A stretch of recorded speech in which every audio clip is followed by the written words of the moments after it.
The essay of ambition can be used as evidence to prove the worldly wisdom of Sir Francis Bacon. It is full of advice. It covers every profession and department of Bacon's era. The author has advised every person whether he is a king, prince, or a common man. The essay is less about ambitions, but more about ambitious persons.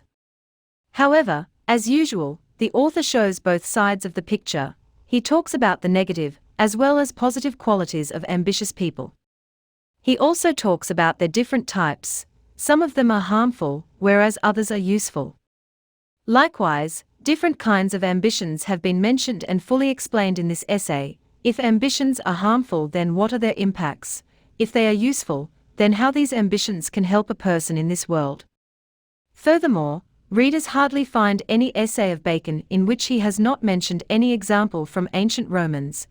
Of ambition is also not different from other essays of Sir Francis Bacon in this regard. Let us see what he further says about ambitions and ambitious persons. Ambition and ambitious persons. The author starts his essay with the definition of ambition, using a simile. He says, ambition is like choler. Choler is a physiological word. It was believed that there were 4 touches of humor in the human mind. One of them was choler. If something wrong happened to the choler, a person became wild. Sir Francis Bacon actually wants to say that ambition is the worst kind of disease. Ambitious persons, like choler, become mad if something wrong happens to them. He elucidates it further. If they ambitious people be checked in their desires, they become secretly discontent. According to Bacon, ambitious people feel happiness in seeing others falling from prosperity to adversity. Seeing people in adverse circumstances is their desire. Bacon then suggests princes and kings do not employ ambitious people at any cost. However, if they are helpless and have no other choice, then they should not check their progress as a precaution. In which conditions, ambitious people can be employed. Sir Francis Bacon is not in favor of negative ambitions, nor does he consider it wise to hire ambitious people. Nevertheless, there are some critical situations when a king or prince can get their services. They can serve better in these critical situations. For instance, if an ambitious person has good war skills, he can be used as a general. It is because his advantage is greater than his disadvantage. The ambitious person also does not care about himself, but about his ambitions. In order to achieve his goals, he can sacrifice his life. Therefore, the job of a shield in unsafe situations best suits him. There is another last duty, which an ambitious person can fulfill, pulling down the greatness of any subject that overtops, mentions Bacon. Thus, the third purpose of ambitious people is to use them as a weapon against powerful persons. Sir Francis Bacon in Of Ambition quotes an example of Tiberius, Macro, and Sejanus in these words. Tiberius used Macro in the pulling down of Sejanus. Sir Francis Bacon. Let us clarify this example. In Tiberius' empire, Sejanus was a perfect Praetorian guard, but he somehow, actually by reforming the system, managed to make his reputation and gradually accumulated power by consolidating his influence over Tiberius. Thereafter, Tiberius used Naevius Sertorius Macro against Sejanus. Macro did his duty well, and caused the downfall of Sejanus. Bacon refers him to as clear that an ambitious person can do anything because he just wants to rise. How to control an ambitious person. Employing an ambitious person is a risk. First of all, it is hard to identify an ambitious person. Nonetheless, in his essay Of Ambition, Sir Francis Bacon has a solution. Ambitious people should be raised from a low position to lofty eminence. In this way, they will be less dangerous. Moreover, they should be examined time and again. Kings and princes must keep an eye on them. They can easily be identified by their harsh nature. They also try to please people and make a reputation among them, just like Sejanus. Bacon gives another suggestion. Kings should reward or punish ambitious people through their favorites. Furthermore, if there is more than one ambitious person, then they can be used against each other. In addition, men of low birth can be raised to annoy ambitious persons. The last suggestion that Bacon provides is that reputation of ambitious people should be destroyed all at once.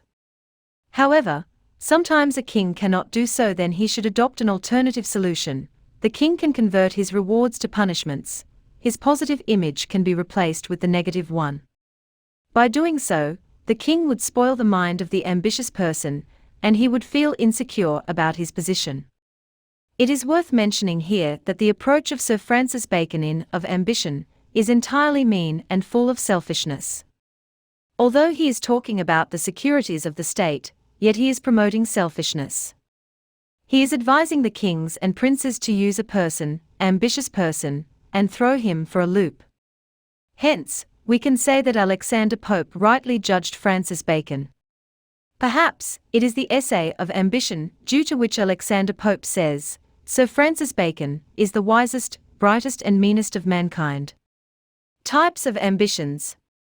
Sir Francis Bacon also divides ambition into certain categories. People who belong to the first category are common so as their ambitions. Everyone wants to dominate others. According to Bacon, this ambition is not harmful as compared to other ambitions. The second category contains those people who try to build an image among people. We can say them leaders. They gain the support of people and people walk side by side with them. These kinds of people are harmful in Bacon's eyes. There is another category, which is harmful to kings, but useful to people. Some people build their image in the eyes of nobles, they gain a reputation and become close to them. Although it is much more difficult to achieve such kind of position, yet ambitious people can achieve it. In Bacon's view, such a person should be praised as he achieves a difficult task. If we deeply judge the opinions of Sir Francis Bacon, then there is an ambition that he considers serves a noble purpose, the ambition to do good for others.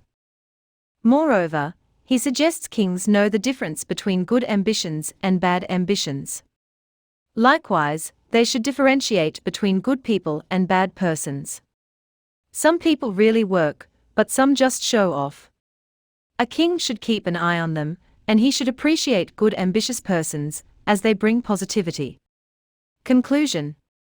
Sir Francis Bacon has presented a number of ways through which an ambitious person and his ambition can be checked. His guidelines mostly are for the noble classes, kings and princes. It is not wrong to say that Bacon is dealing the ambitious people with iron hands. However, in the end, he shows some positivity. His attitude towards positive ambitions is soft.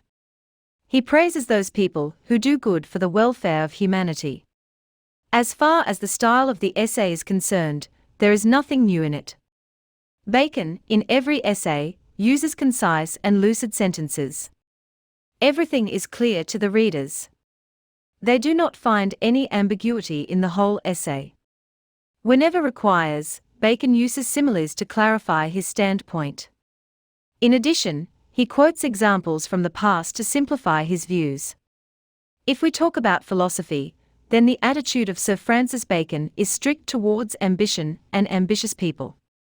However, as a whole, the essay is a masterpiece from the emperor's point of view.